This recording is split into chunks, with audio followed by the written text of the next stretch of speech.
আজকে না আমি বানিয়ে নিয়েছি গাজরের ক্ষীর, যেটা খেতে দারুণ সুস্বাদু।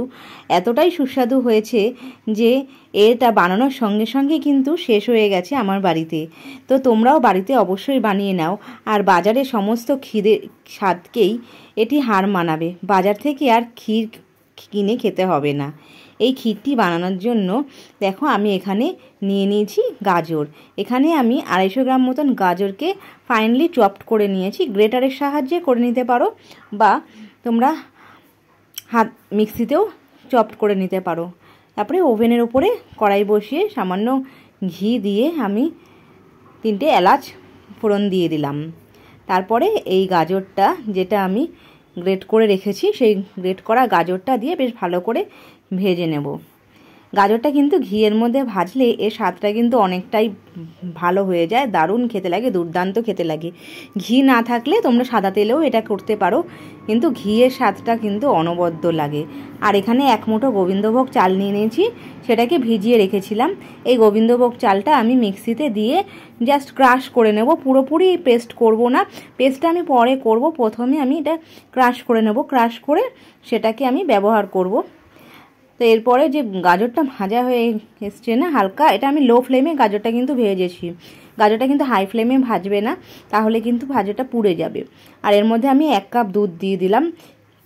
দুধটা দিয়ে বেশ ভালো করে মিশিয়ে নিচ্ছি। মিশিয়ে নিলে দেখবে গাজরের কালারটা কিন্তু দারুণ দেখতে লাগছে। এরপরে যে মিক্সিতে যে চালটা আমি ক্রাশ করে নিয়েছি না, তার অর্ধেকটা পরিমাণ চাল আমি এর মধ্যে দিয়ে দিলাম। দিয়ে বেশ ভালো করে মিশিয়ে একটু রান্না হতে দিলাম। এর জন্য আমার 5 থেকে 7 মিনিট পর্যন্ত লেগেছে। আরও 1 কাপ দুধ কিন্তু আমি এর মধ্যে অ্যাড করলাম। তোমরা দেখবে খেয়াল করে, আমি কিন্তু দুধটা একবারে অ্যাড করিনি, দুধটা কিন্তু খেপে খেপে অ্যাড করছি। আর এর মধ্যে 1 চামচ মিল্ক পাউডার দিয়ে দিলাম, যাতে ক্ষীরের স্বাদটা ভালো আসে। আর এখানে হাফ কাপ দুধ দিয়ে যে বাদবাকি চালটা ক্রাশ করা ছিল, সেই চালটা ফাইনলি মিক্সিতে পেস্ট করে নেব, একেবারে পেস্ট করে নেব ফাইনলি। তারপরে সেই পেস্টটা আমি এইখানে এই যে ক্ষীরটা রয়েছে, এই ক্ষীরের মধ্যে কিন্তু ব্যবহার করব। দেখো ক্ষীরটার আমার চালটা কিন্তু আগে চালটা অনেকটাই সেদ্ধ হয়ে গেছে, তাই জন্য আমি একটুখানি মিশিয়ে নিলাম। মিশিয়ে নিতে নিতেই আমি কিন্তু এটাকে আর খুন্তির সাহায্যে সমানে নাড়াচ্ছি, যাতে নিচে না লেগে যায়।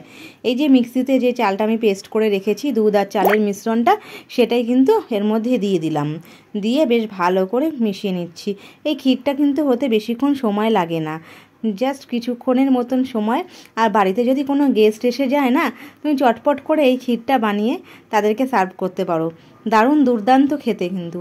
ওপর থেকে কিছুটা কিশমিশ ছড়িয়ে দিলাম। তোমরা চাইলে এর মধ্যে কিন্তু কাজুও দিতে পারো।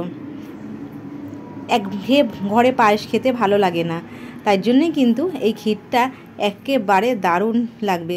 আর গ্যাসের ফ্লেমটা অফ করে না আমি গুড়টা দিয়েছি, কেননা অনেক সময় হয় কি, গুড়টা যে বাজার থেকে আমরা গুড় কিনে আনি, সেই গুড়টা যদি ভালো না থাকে, তাহলে অনেক সময় এই গুড় দেওয়ার সঙ্গে সঙ্গে দুধটা কেটে যেতে পারে। তাই জন্য আমি গ্যাসের ফ্লেমটা অফ করে গুড়টা দিয়েছি।